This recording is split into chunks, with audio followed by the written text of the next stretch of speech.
Chapter 15. The sixth planet was 10 times larger than the last one. It was inhabited by an old gentleman who wrote voluminous books. "Oh, look, here is an explorer," he exclaimed to himself when he saw the little prince coming. The little prince sat down on the table and panted a little. He had already traveled so much and so far. "Where do you come from?" the old gentleman said to him. "What is that big book?" said the little prince. "What are you doing?" "I am a geographer," the old gentleman said to him. "What is a geographer?" asked the little prince. "A geographer is a scholar who knows the location of all the seas, rivers, towns, mountains, and deserts." "That is very interesting," said the little prince. "Here at last is a man who has a real profession." And he cast a look around him at the planet of the geographer. It was the most magnificent and stately planet that he had ever seen. "Your planet is very beautiful," he said. "Has it any oceans?" "I couldn't tell you," said the geographer. "Ah," the little prince was disappointed. "Has it any mountains?" "I couldn't tell you," said the geographer. "And towns? And rivers? And deserts?" "I couldn't tell you that either." "But you are a geographer."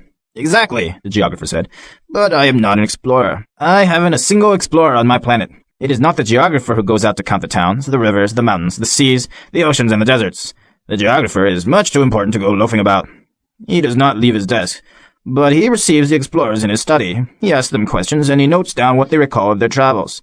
And if the recollections of any one among them seem interesting to him, the geographer orders an inquiry into that explorer's moral character." "Why is that?"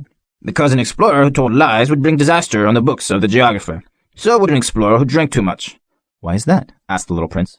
"Because intoxicated men see double. Then the geographer would note down 2 mountains in a place where there was only 1. "I know someone," said the little prince, "who would make a bad explorer." "That is possible. Then, when the moral character of the explorer is shown to be good, an inquiry is ordered into his discovery." "One goes to see it?" "No, that would be too complicated. But one requires the explorer to furnish proofs. For example, if the discovery in question is that of a large mountain, one requires that large stones be brought back from it." The geographer was suddenly stirred to excitement. "But you come from far away. You are an explorer. You shall describe your planet to me." And having opened his big register, the geographer sharpened his pencil. The recitals of explorers are put down first in pencil. One waits until the explorer has furnished proofs, before putting them down in ink. "Well?" said the geographer expectantly. "Oh, where I live," said the little prince, "it is not very interesting. It is all so small. I have 3 volcanoes. 2 volcanoes are active and the other is extinct, but one never knows." "One never knows," said the geographer. "I have also a flower."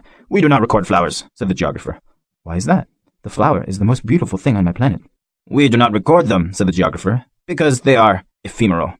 "What does that mean, ephemeral?" "Geographies," said the geographer, "are the books which, of all books, are most concerned with matters of consequence. They never become old-fashioned. It is very rarely that a mountain changes its position. It is very rarely that an ocean empties itself of its waters. We write of eternal things." "But extinct volcanoes may come to life again," the little prince interrupted. "What does that mean, ephemeral?" "Whether volcanoes are extinct or alive, it comes to the same thing for us," said the geographer. "The thing that matters to us is the mountain. It does not change." "But what does that mean, ephemeral?" repeated the little prince, who never in his life had let go of a question once he had asked it. "It means, which is in danger of speedy disappearance." "Is my flower in danger of speedy disappearance?" "Certainly it is." "My flower is ephemeral," the little prince said to himself, "and she has only 4 thorns to defend herself against the world, and I have left her on my planet all alone." That was his first moment of regret, but he took courage once more. "What place would you advise me to visit now?" he asked. "The planet Earth," replied the geographer. "It has a good reputation." And the little prince went away, thinking of his flower.